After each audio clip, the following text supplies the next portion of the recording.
Allow me to introduce myself. My name is Jason Mayol, and to those who never met me, I'm one of the store owners at the San Mateo and San Francisco store locations. This video is intended to all the users who have additional questions to maximize the results on the new Maxxtor product. And let me start off by saying thank you to all the customers who have taken Maxxtor or still are currently using it. Most feedback that I've got from my individual customers, they saw some phenomenal results, including myself. I loved it myself. And then there's going to be some people who saw minimal or absolutely nothing. The reason why I wanted to create this video is to help educate you on how to use Maxxtor. There really isn't another product like this on the market. And we were the first Max Muscle to introduce this new genre of supplements to the industry with numerous university research and published studies. However, it's a complicated product to explain how it works. But more importantly, we want to know how we get those damn results out of these small little pills. After all, Maxxtor isn't a cheap product, so I'm definitely with you guys. It's hard to invest in a pretty penny for another bottle for maybe another second chance, right? Again, there's no magic pill. Honestly, what it really comes down to is the way you eat, your macros, to be scientific. I'm going to introduce you to our Chief Science Officer at Max Muscle, and his name is Dr. Phil Harvey. And before I do, I want you to know that myself and the rest of the staff at Max Muscle can always help assist you on creating a meal program customized to your fitness goals and to your personal lifestyle. And again, remember, the pills and the gym workouts are just the small pieces of the puzzle to maximize the results of the Maxxtor. The majority of the missing pieces of the puzzle come from on the way you eat, period. Thanks for your time, and I appreciate you watching this video. If you have any additional questions, just feel free to reach out, email me or call me, stop on by the store, and remember, don't get sold, get educated. I'm Dr. Phil Harvey, and today I'm going to cover the nutrition plan, the food plan that you need to follow for the study being conducted on your campus. This is a very exciting study, and we want to make sure that everyone follows the diet as prescribed. Before I go over that, let me just do a quick introduction. I'm the Chief Scientific Officer with Max Muscle Sports Nutrition. I'm also an adjunct professor at the University of Phoenix in San Diego. So let me begin. Again, the goal here is just to go through the food intake for you during the study, and I'm just going to show you a few of these makeshift slides that I put together. But anyways, the first, if you can see this clearly, would be your daily total calories, and this will be determined for you on the campus. Each individual needs to know their exact daily caloric intake and following this program throughout the study, but the total calories are going to be broken down into 50% of the macros coming from carbohydrates, 25% from protein, and 25% from fat. The daily total calories is actually based on the Harris-Benedict equation, and this can be done manually or done by computer program, but at the campus you will determine the your daily total caloric needs. You will also most likely do the BMR determination, the predicted BMR, the basal metabolic rate. So once you get your daily total calories, then it's just a matter of following the prescribed diet throughout the study, and it's very important that you do maintain a daily intake that is exact to that. We are requiring weekly logs just to make sure that you're following properly, so we require each of you to kind of keep a diary of this, and in a weekly log. We will also assess the diet at the end of the study just to make sure that everyone is complying. So it's just something that's very important. We just want to make sure that everyone is following the diet as prescribed. This next slide kind of shows a plate, and we are talking about the macros. So we're specifically talking about the carbohydrates, protein, and fat. And basically for the study, we want to make sure that everyone's following a 50% of your calories coming from carbohydrates, 25% from protein, and 25% from fat. So again, these are the macronutrients. And even if you're looking at a plate or you're looking at your daily meal, we want to make sure that half of your caloric contribution is coming from carbs and a quarter from protein and a quarter from fats. Okay?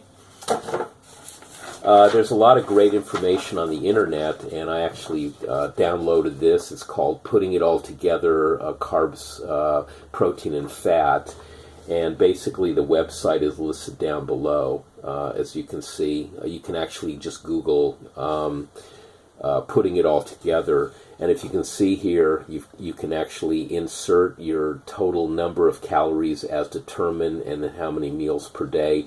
And then you have the breakdown of protein, fats, and carbs, the 50, 25, 25. And then it actually breaks down into grams. So you can actually see the grams per day and per meal, and kind of back calculating, going from calories per gram. So it'd be another cross-reference that you may have to look at. So if you're interested, you can download this and kind of do a quick, or even do it on the computer and just to make sure that you're following based on a gram basis. So it may help you. Okay, next I want to cover just the main foods within each category. So you can see the first group is the main group, which is carbohydrates. So we want to make sure that you're at 50% of the carbs. And this is just some, typical examples of carbohydrates, from simple sugars to more complex carbohydrates. You can see the fruits, candy, simple sugars would fall into that category. And then we have the more complex carbohydrates. Again, the examples to make sure that you know and understand that. And again, we want to make sure that you're at 50%. For the protein group, we have some examples here. Again, we want to make sure you're at 25%. And here we have your main animal proteins, the meats, veal, lamb, pork, bacon. Those all fall into that category. That would be example of the proteins. And finally, the fat group, 25% of your total calories coming from fats. And basically the examples would be all the oils. Oils are basically liquid fat, olive oil, peanut oil, sunflower oil, all the oils that are used. So these are kind of classic examples of fat. So again, the distribution of 50% carbs, 25% protein, and 25% of fat.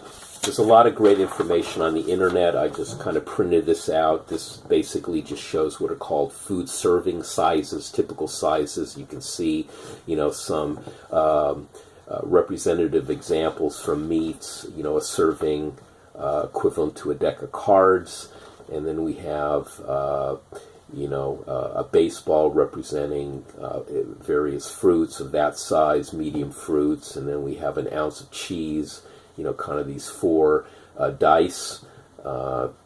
Then we have a half cup of ice cream, again, a half a cup, which is a small, again, the size of a baseball. We've got a cup of your vegetables. It would be a fist, a closed fist, for a serving. We've got a tablespoon of peanut butter, the tip of your thumb, and lastly an ounce of nuts, in the palm of your hand, and also showing that equal to an ounce. So there's good information on the internet. You can just check this out in terms of what's just called common serving sizes that you should follow in your program. Another example would be many of you are familiar with the food guide pyramid. It just kind of categorizes foods in this pyramid shape, where you have your carbohydrate group at the bottom, and then you've got your different categories of fruits and vegetables, and your dairy group, your meat group, and on the top your fats group. Basically, if you even follow the USDA food guide pyramid, you're going to be about a 50% carb, 25% protein, 25% fat. So this is easily downloadable off the internet. The food guide pyramid, if you want to kind of see, how it's broken up, into the food groups, and maybe this will help you. You could use this also to follow. And lastly, I just wanted to cover a few helpful websites. This one you're familiar with, myfitnesspal.com, in terms of your diet analysis, a huge database where you can look at your macro distribution, and then you may want to fine tune or tweak just to get it where you're at 50, 25, 25. The mynetdairy.com is a good website, very simple, kind of gives you the distribution. This one is from the Waldo County General Hospital in Maine, and actually you can just type this in your search engine, and then it comes out to the 50, 25, 25 plan. It gives you some specific examples. If you need more examples to follow, you may want to check out that website. And here's the website on the putting it all together, that simple tool that I showed you earlier, where you can get your gram amounts, kind of back calculating from the total calories. So basically, it's very important that you do follow the 50, 25, 25 for the entire study. So really, the only customized would be the total number of calories that are calculated for you individually. Just a couple last points on alcohol. Alcohol does contribute to total number of calories, 7 calories per gram. So, use common sense. If you're going to have a drink, just very moderate. Don't go crazy with alcohol, because again, it is going to definitely offset your caloric distribution and maybe other data, from the study that we're trying to capture. And in terms of caffeine, from sodas, from coffee, from teas, things like that. Again, moderation, it's perfectly fine, but just don't overdo it.